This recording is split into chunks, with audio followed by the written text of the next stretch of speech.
In the Pacific Northwest, there is a new ray of hope for Indigenous nations who were cut off from accessing a sacred space. Native peoples have fished and gathered for ceremony since time immemorial at a massive waterfall near what is now Portland, Oregon. In the 1880s, a dam was built at Willamette Falls and lined with paper mills that denied natives access for ceremony. Just last month, Portland General Electric signed a pact with the native-led organization Willamette Falls Trust to potentially restore the path. But the process is not as fast as the river that powers PGE's economic empire. The utility company has only agreed to study ways to restore access and honor the connection Native people have to the falls. Yaqui citizen and Willamette Trust leader Gerard Rodriguez says the process, nevertheless, is breaking new ground. We were able to build stronger relationships, to kind of, in some places, create the very first conversations that some of these agencies have actually had with tribes and tribal governments.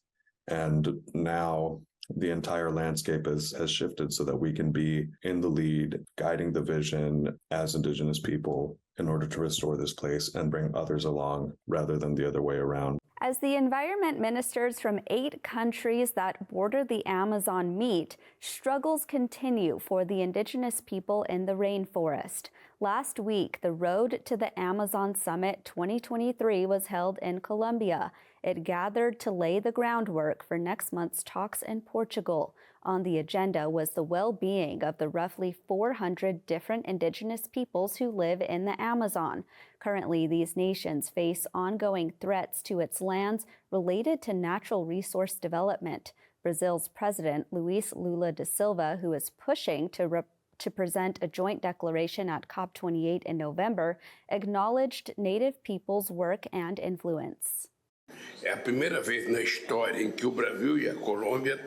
This is the first time in history that Brazil and Colombia, both with progressive governments, have committed to putting the Amazon at the center of their policies.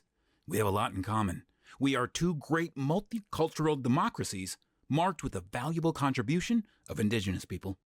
Now we head to Mesa, Arizona, where ICT's Dalton Walker has the story on one of the largest Native American basketball tournaments for youth in the United States. It's so big, in fact, that the organization who puts it on even designed an app for folks to keep track of game results. Take a look.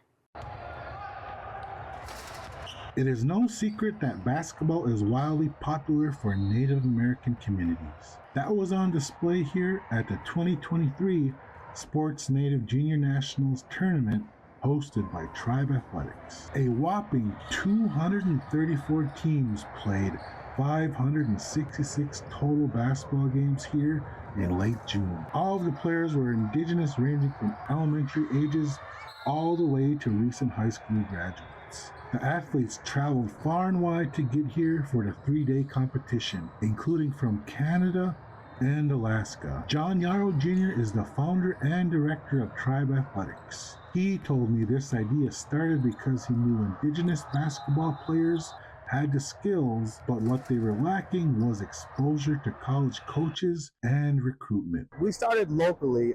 Me and my family, 15 years ago, we've been doing tournaments. There was a need that I seen because I was in that grassroots basketball myself, whether it's coaching or traveling with my kids, seeing the elite of the elite.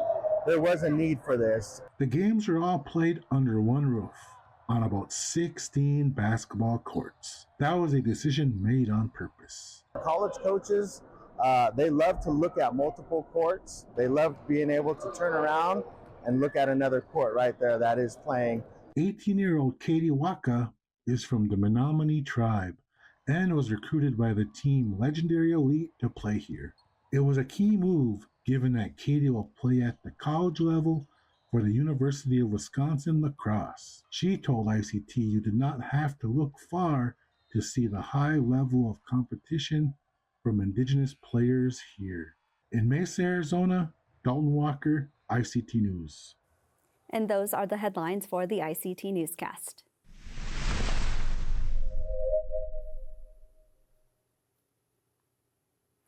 Abenaki tribes in Vermont worked for decades to gain recognition from the state, and their efforts paid off beginning in 2011. Today, 4 tribes are recognized by the state, but recognition is only part of the effort to restore the presence of the area's original inhabitants. Chief Don Stevens of the Nulhegan Band spoke with ICT's Stuart Huntington about the work.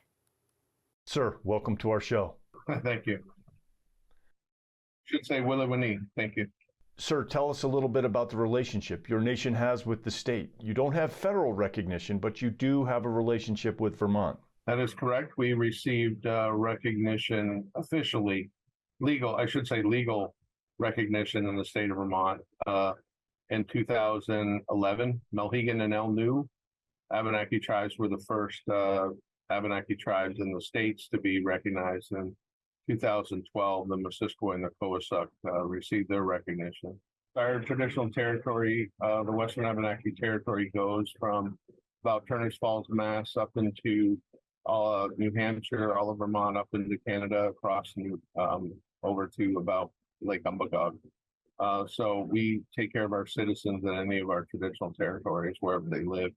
What are the top issues facing your community? We'll start first with the language.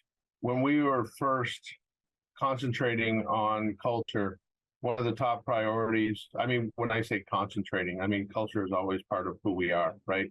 But I'm saying is there are very few fluent speakers left of the Abenaki language. So we wanted to preserve the language so we have it for our grandchildren. And so I started working with the Middlebury College. They have a world-class language program. And we were working with them for food security as well, to see how we could preserve the language. And one of the Nulhegan citizens, Jesse Rushak, he actually lived with a fluent speaker for a period of time and learned the language. So he is the director of the Abenaki School of Language at Middlebury College. Middlebury College agreed to pilot it like 3 years ago, and now it's one of their core 12 programs, in the summer. So it's an immersion class for 2 weeks, and then there's online classes.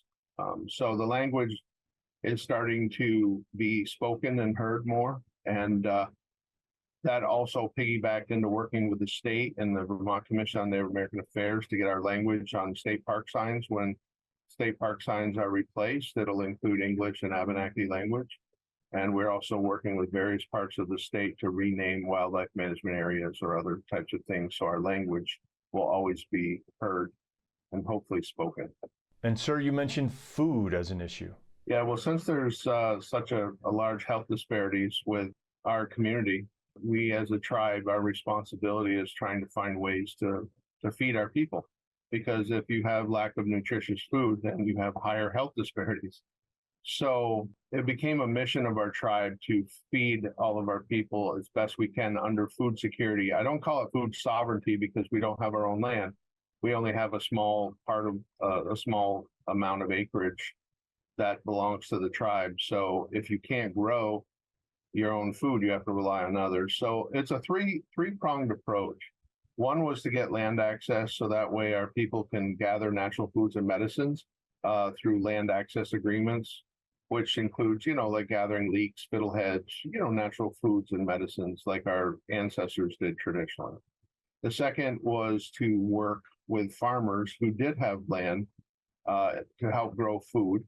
So we have a big garden program.